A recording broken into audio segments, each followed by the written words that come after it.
75% of South Africans who earn 10,000 Rand or more a month belong to one or more of the 100-odd reward programs in South Africa.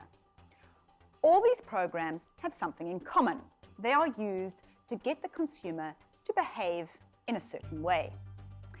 A traditional loyalty program rewards you for spending at a specific retailer, but reward programs are becoming a very powerful tool for medical schemes and financial service providers to reward us for better behavior.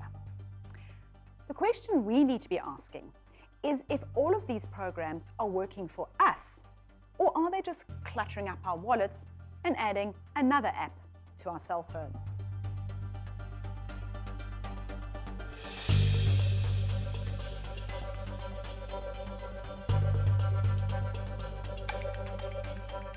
So, hi, Andre. Okay, so do you think reward programs are actually changing people's behavior? What is your experience? We have to consider, look at the backdrop of our economy, the fact that everything has gone up, and as consumers, we're feeling the pinch on all fronts, right? Petrol, electricity, and then a knock-on effect in the supply chain, food prices, etc.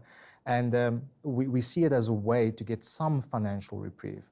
Actual studies done last year by a consulting company found that customers to the tune of about 74% of the economic active population are using reward programs, some of them even up to 8 programs at a time.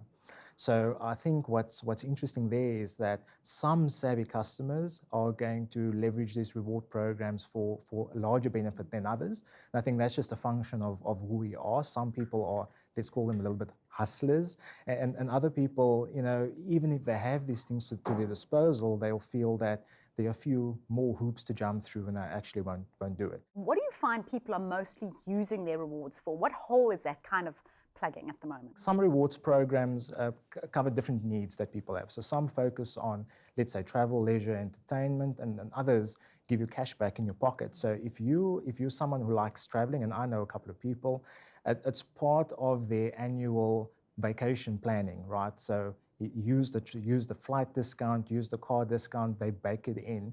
And so the cost of their holiday becomes cheaper because of the rewards program. Other people use the cash. They use it as a way to augment their monthly cash flow. How do you decide, which reward program you're going to go with? How are you going to be able to maximize it? How do you make the most out of the effort, I suppose, that you're going to have to put in? Yeah, I think you're going to end up with those programs because you have different needs that you're covering, right? So you've got a banking need, comes with a program.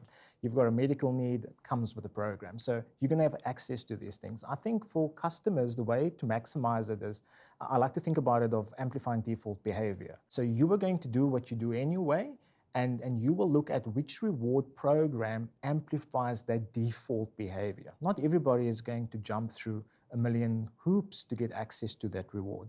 But if my bank's reward program amplifies my default behavior, that will probably be the one that I leverage most, and then the others secondary. But people will leverage them. I mean, I bought my watch by cashing in on 3 different rewards programs. So you use 3 reward programs to get your watch? Yes. Okay, you see, now that's smart. That's thinking smartly. But that required effort, I must say, because I was thinking, I need a watch.